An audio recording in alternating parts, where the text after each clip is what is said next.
IPL చరిత్రలో అతిపెద్ద trade డీల్ను మనం మరికొన్ని రోజుల్లో చూడబోతున్నాం.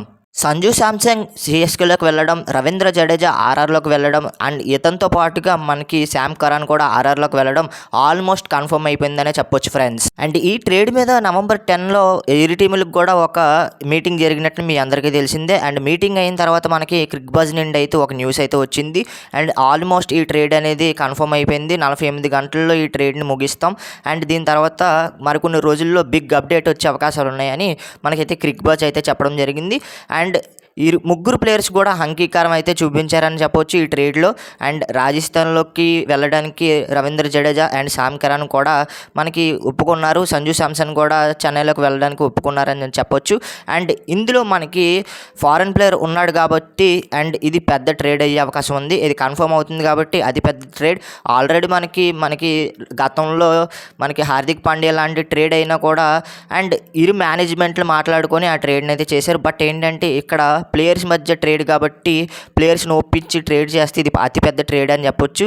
అండ్ ఈ ట్రేడ్లో ఫారెన్ ప్లేయర్ ఉన్నాడు కాబట్టి ఎన్ఓసి అయితే తెచ్చుకోవాలి. అండ్ ఆర్ఆర్ టీం అయితే ఇంగ్లాండ్ టీం నుండి మనకైతే ఎన్ఓసి తెచ్చుకోవాలి. ఎన్ఓసి అంటే ప్లేయర్ని తీసుకుంటున్నామని ఒక కన్ఫర్మేషన్ లెటర్ అయితే తీసుకోవాలి. అండ్ దీని తర్వాత ఫిట్నెస్ టెస్ట్లు అయితే పెట్టాలి. అండ్ ఈ ఫిట్నెస్ టెస్టులు పెట్టిన తర్వాత అండ్ ఈ ప్లేయర్స్ని ఆ టీంలోకి తీసుకోవాలా లేదా అనేది కన్ఫర్మ్ అయితే అవుతుంది. ప్రస్తుతానికి అయితే కన్ఫర్మ్ అయిపోయినట్లే. అండ్ ముగ్గురు ప్లేయర్స్ కూడా ఒప్పుకున్నారని చెప్పొచ్చు చెన్నైలోకి వెళ్ళడానికి. Sanju Samson and Ravindra Jadeja and Sam Curran కూడా మనకైతే రాజస్థాన్లోకి వెళ్ళడానికి ఒప్పుకున్నట్లయితే తెలుస్తుంది. ఇది ఐపీఎల్ చరిత్రలోనే అతిపెద్ద ట్రేడ్. ఎందుకంటే ముగ్గురు పెద్ద ప్లేయర్స్ ఉన్నారు కాబట్టి అతిపెద్ద ట్రేడ్ అయ్యింది. అండ్ గతంలో హార్దిక్ పాండ్యా లాంటి ట్రేడ్ అయినా కూడా అండ్ ఇది అంత పెద్ద ట్రేడ్ కాదు. అండ్ ఇప్పుడైతే చాలా అంటే చాలా పెద్ద ట్రేడ్. మరి మీరు అనుకుంటున్నారు? అండ్ సంజు శాంసన్ చెన్నైలోకి వెళ్ళడం, రవీంద్ర జడేజా అండ్ శామ్ కరాన్ మనకైతే రాజస్థాన్లోకి వెళ్ళడం మీ ఒపీనియన్ ఏంటో కింద కామెంట్ సెక్షన్లో తెలపండి.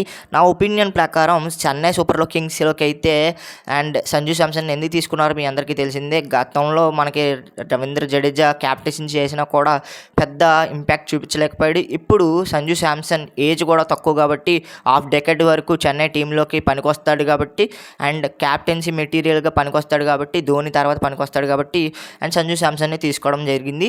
అండ్ ఇక్కడ రాజస్థాన్కి అయితే ఆల్రౌండర్స్ ల్యాకింగ్ అనేది ఉంది. ఆల్రౌండర్స్ ల్యాకింగ్ ఉన్నారు కాబట్టి వాళ్ళని తీసుకోవడం జరిగింది, రవీంద్ర జడేజాని అండ్ శామ్ కరాన్ని రాజస్థాన్ టీం అయితే. అండ్ సంజు శాంసన్ అయితే క్యాప్టెన్సీ మెటీరియల్గా పనికొస్తాడు కాబట్టి చెన్నై సూపర్ కింగ్స్ అయితే తీసుకోవడం జరిగింది.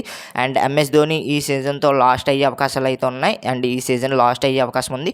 అండ్ అందుకే ఎంఎస్ ధోని అండ్ సంజు శాంసన్ తీసుకోవడానికి ఇంట్రెస్ట్ చూపిస్తున్నట్లు చెన్నై టీం అయితే చెప్పడం జరిగింది. మరి మీరు అనుకుంటున్నారు? కింద కామెంట్ సెక్షన్లో తెలపండి. వీడియో నచ్చితే లైక్ చేయండి, షేర్ చేయండి, మన ఛానల్ ఖచ్చితంగా సబ్స్క్రైబ్ చేసుకొని పక్కన వచ్చిన బెల్ ఐకాన్ అయితే క్లిక్ చేయండి. అండ్ ఇలాంటి ఐపీఎల్ అప్డేట్స్ అయితే ఎప్పటికప్పుడు మన ఛానల్లో డైలీ వస్తూ ఉంటాయి. మరొక ఇంట్రెస్టింగ్ వీడియో అయితే తర్వాత కలుద్దాం. నేను మీకు signing off. Bye friends, bye.